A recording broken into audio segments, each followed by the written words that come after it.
So, at the beginning of the episode, when our main antagonist for this episode, I guess, on the arc, when he looked at the body and he said, I'm gonna help you attain, the beauty you once had. At that moment, I kind of realized, his goal for Verona, or the necromancer lady, the reason he took the hostages and everything is because he wanted to use their body pretty much like to construct. He pretty much wanted to I guess resurrect Verona with the soul of his loved ones, but with her body. So that was his plan, but obviously it didn't work out for him. And it wasn't really explained, but one of the things that I did want to talk about was the surprise that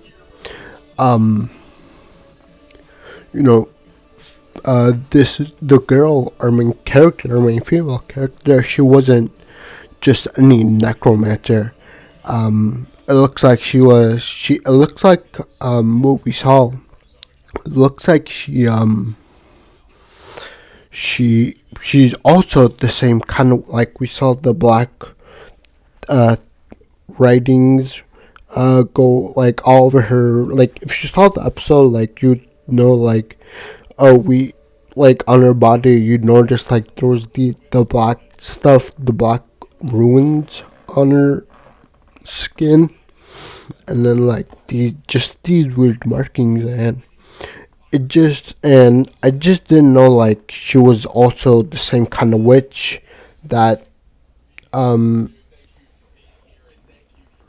as the other witch pretty much. So I didn't know that she was a witch. I thought she was just a person that was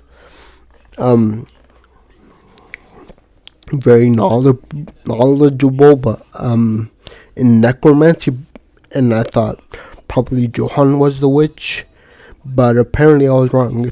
Apparently aside from being knowledgeable in necromancy, like she's also this witch, and Johan was the undead all along. And so that kind of prompted me to, one concern, one not theory, but one thing that I got out of knowing that she's the witch, that about the magic order that she's obviously a part of. And there's a pattern here that we saw with the last pair, and that's one person, obviously the main person, the necromancer, she's a witch just like the other guy was. Same kind of witch, but I think different variants. This one is obviously vastly knowledgeable in necromancy, and then they always have like a special, I guess, helper, second hand, right hand man, pretty much. So the guy he had, I wouldn't really call his partner a second hand person, because like he said, she's only doing this because she wants her body back, and then once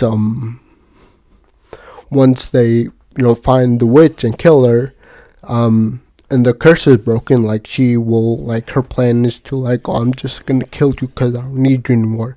The only reason I'm doing this is because it gives me a greater chance to find the witch who did this to me. But the point is, it looks like for every witch that's in this order, there's always a there's always a right hand man. So like, as for the guy, there was this, I don't know, it kind of brings up the question, like, who was his partner before? Because obviously, if I had to guess, this whole witch's curse thing just happened abruptly. So he probably had a partner from before, but then, I guess he thought like, oh, why don't I just make this person my new partner, because that would mean like she's motivated to find this witch, and it'd just be a good matchup, just until like they find the witch, and then I'm guessing after they find the witch, the original partner will come back. But for now, that's kind of my theory, that each witch has like a partner.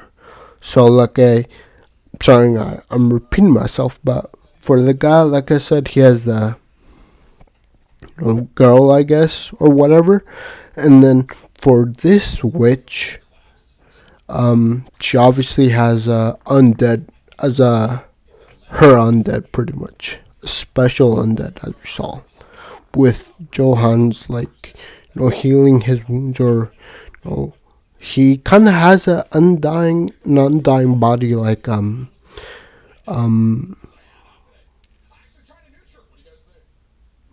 with like his kind of immortal to physical wounds, I guess. Like he'll just come back to life, pretty much immortal, I guess you would call him. So that's her partner. And then that kind of begs the question, like, if that's the case, then probably in the order, there's probably even more witches.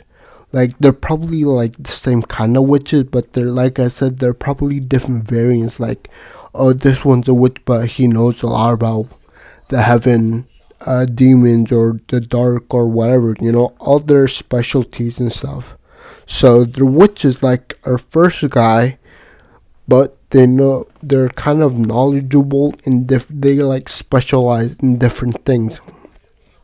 It's like with the cops, like they're all cops, but some of them and some of the other ones, they each different group, specializes in different stuff. So it's kind of the same thing with these magic operators, these witches, they're each witches, everyone's a witch, but they all specialize in different things, and, they become the specialist in that field. I guess that's how the whole system works over at the Magic Order. But yeah, I kind of wanted to just mention that. Obviously it was a big surprise when it came out that she was a witch in the first place, because honestly, like, to me, she just looked like a really pale girl. I thought she was, like I said, a regular girl that knew a lot about necromancy, but I was surprised to find out in this episode that she was a witch. Did not expect that, but I mean, I'm not really surprised at this one, but I do kind of want to talk about, the kind of my feelings on this episode. So one of the things I kind of noted in my head was that one of the reasons I think a lot of people will enjoy, and not only enjoy, but enjoy is the word, I'll keep it at that. I think the reason why a lot of people will like this episode is because they talk about like the taboo of the undead, like, oh, you're kind of like depriving things for the soul, like you're committing a very grave taboo. Like once the soul has gone, usually like their soul just waits in line for the resurrection. But when you do this, when you make them undead, it's like you kind of take them out, you forcibly like take them out of that cycle and put them back in their dying bodies. And when you do that with a person's soul, when a person becomes an undead, it was explained that if they die again, like like they'll go into this thing called the void, like instead of like going back to that cycle or going anywhere, like they will not go anywhere. Like once they're dead, it's done. Like you go into purgatory, I guess. Like just the void. And it was kind of explained that was like a taboo, and like they kind of got into that stuff. So I thought that was really interesting, and I really felt for, I think that's why I really liked this episode. I mean, they kind of talked about things that I wasn't really expecting them to be brought up in this episode, which kind of got me excited for next week's episode. There wasn't like a sneak peek or anything, but well, I guess there was at the end. In the after credits, there's always that like 10 seconds or 5 seconds of like showing what next episode will mainly be about, like with some images, voice acting, and then like there's always the title. And the title for next episode is The Witch and the Demon Blade. And for that arc, I'm pretty excited. I mean, anything to do with the demons in the anime world, in these anime shows in general, pretty cool concept, and it gets me more excited with knowing how they handled this undead arc. With them talking about like the undead stuff, like it's gonna be very interesting to see how they're gonna, like, how this whole demon thing works. Like, why would we need a special, like, I understand why you would want a witch that specializes in like demonology and all of that, but yeah, it will be pretty interesting to see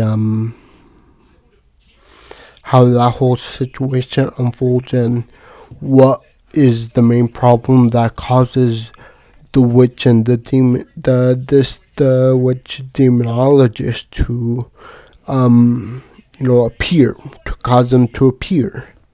And one thing that I also saw was in the title they were talking about this demon sword too, and then in one of the previews, in one of the shots, we saw like a girl, and she had like, I don't know who the girl is yet.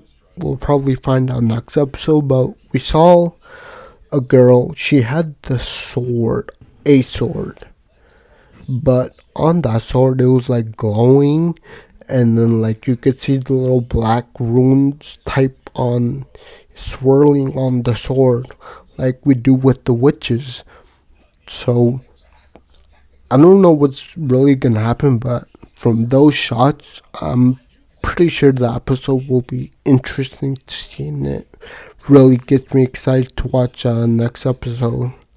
But yeah, overall, I really enjoyed this episode. I really enjoyed the talk of all this taboo stuff, and what happens when when you resurrect someone, because I don't think it's been talked to that much, or even if the subject of the undead has come up, they didn't really go into detail of like the bad side of the cons of resurrecting someone, of like the explanation of, oh, the soul goes into the void and like all that, and the circle of life from resurrection or whatever.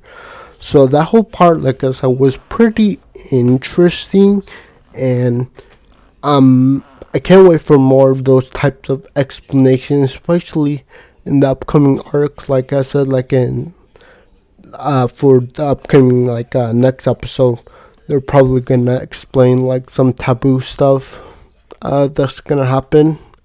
So that'll be interesting to see.